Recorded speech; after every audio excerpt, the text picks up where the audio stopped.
भाइयों और बहनों, राष्ट्रपति जी ने आपातकाल की घोषणा की है।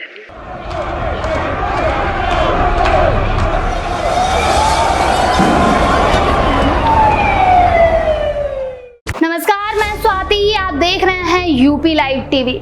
83 लाख नसबंदियां, 1 लाख से ज्यादा गिरफ्तारी, मीडिया पर हमला, संविधान के साथ खिलवाड़, ये सब हुआ था उस काले दौर में जिसके बारे में हम आपको बताने जा रहे हैं। भारतीय राजनीति का वह दौर जब 1975 में देश में लगाया गया था आपातकाल। वह एक अविश्वसनीय चरण था जब लोकतंत्र के मौलिक सिद्धांतों पर सवाल उठा था। इस आपातकाल ने देश की राजनीतिक, सामाजिक और मीडिया धाराओं पर एक अंधेरे का पर्दा डाल दिया था। बता दें कि इंदिरा गांधी के प्रधानमंत्री बनने के दूसरे साल में 25 जून 1975 को देश में एक आपातकाल लागू कर दिया था। आपातकाल यानी देश में अस्थिरता के समय में लोक शांति और अनुशासन की भविष्यवाणी की गई थी। लेकिन इस आपातकाल के तहत कार्रवाई ने देश के नागरिकों की स्वतंत्रता के मौलिक अधिकारों पर सवाल उठाया था। आपातकाल के दौरान लाखों लोगों की जबरदस्ती नसबंदी करा दी गई थी, जिससे लोगों को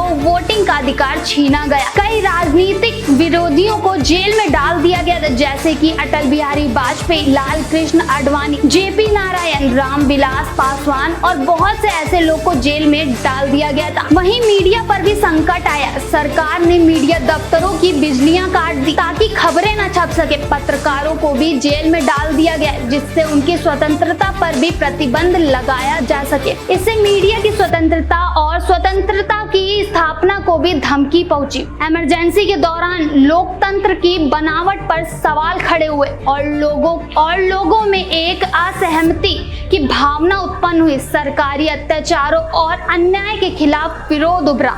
ये दौर देश के लिए एक सच्चाई का परीक्षण था, जिससे स्वतंत्रता के मौलिक सिद्धांतों को चुनौती प्राप्त हुई। इमरजेंसी के बाद जब 1977 में चुनाव हुए तो इंदिरा गांधी की सरकार को अविश्वास प्राप्त हुआ और विपक्ष ने बड़ी बहुमत से चुनाव जीता।